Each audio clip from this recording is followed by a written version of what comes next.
It's time now for business. We say hello to Yuka Royer. Hi, Francois. They're breathing a sigh of relief here in Europe. Tariffs that were due to come into effect have been postponed. Donald Trump even spoke to Ursula von der Leyen on the phone. On the phone, yeah, he called it good talks or wonderful. He was positive about it. But on Friday, if you remember, the US president said that he'd impose 50% tariffs on all EU imports from next month, voicing frustration at the slow pace of trade negotiations. After a phone call with EU Chief Ursula von der Leyen over the weekend, he postponed the deadline until July the 9th. The bloc's spokesperson said that there's a new impetus for the negotiations, although it's unclear what can be achieved over the next few weeks. Jenny Shin takes a look. It's just the latest of the twists and turns in Donald Trump's trade war. The US president has agreed to delay 50% tariffs on imports from the European Union after talks with the bloc's chief Ursula von der Leyen on Sunday. French President Emmanuel Macron says he's confident about trade talks between the EU and Washington going forward. The discussions are going well. I believe there was a good exchange between President Trump and President von der Leyen. And I hope that we can continue on this path, which should lead us back to the lowest possible tariffs, allowing for the most fruitful trade possible. The EU is already subject to global 10% tariffs, along with 25% duties on cars, steel and aluminium. And questions remain on how the two sides are going to iron out fundamental disagreements. EU ministers took the example of the deal struck between the UK and the US that saw the baseline 10% reciprocal tariffs remain, saying they'd barely call it a trade deal at all. Exactly what those are will depend on exactly what the US does. As we've just been discussing, it's really unclear what the US is going to do. These measures could include tariffs on specific sectors. They could include other sorts of measures under the EU's anti-coercion tool. The EU has repeatedly said it stands ready to retaliate to Washington should the trade war escalate. And Yuka, this is all happening as Emmanuel Macron is in Vietnam. France positioning itself as the third man, if you will, in all this? Well, Mr. Macron is indeed the first president to visit the former colony in almost a decade, and a host of business deals have been clinched. In total, 14 agreements worth €9 billion were signed on Monday, with officials suggesting more announcements will come later.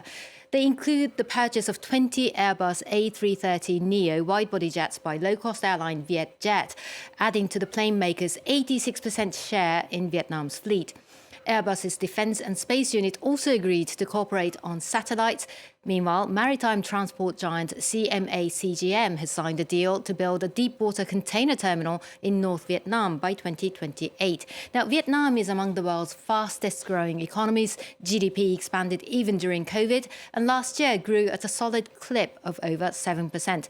The country has come to be seen as a viable alternative to China in providing cheap labour and access to Asian markets. Yeah, and the French president keen to capitalize.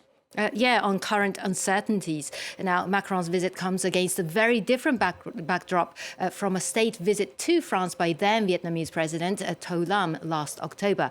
That was when France upgraded its relations with Vietnam to a comprehensive strategic partnership, the highest designation for Hanoi's diplomatic ties. It's currently the only European country to hold this status, although Vietnam has signed similar accords with countries like the US, Russia and China.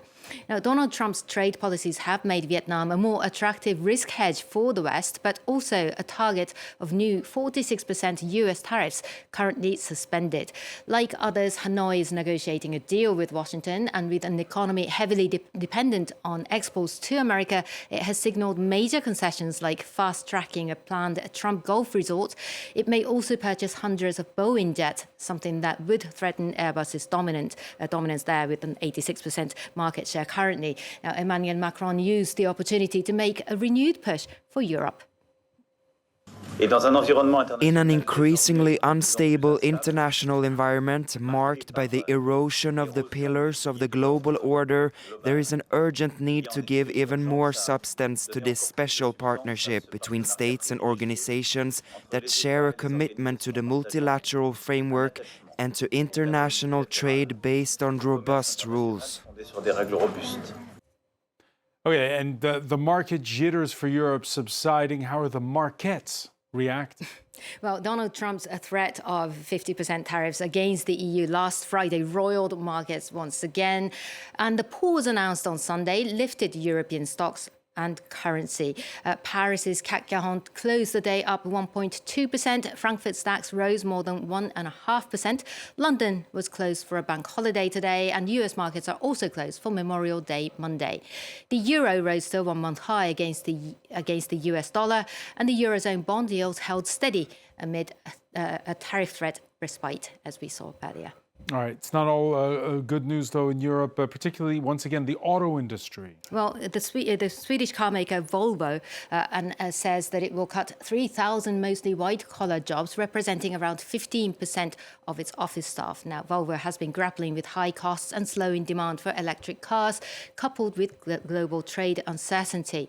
Job cuts have already been announced in recent months by the likes of Nissan, GM and Ford. With most of its production based in Europe and China, Volvo is more exposed to new US tariffs than many of its European rivals that have manufacturing bases in North America already. The layoffs announced on Monday is part of a restructuring plan announced in April, aimed at cutting costs by 18 billion Swedish krona, or about 1.6 billion euros. And that's it from the business desk. All right, many thanks for that, Yuka Royer.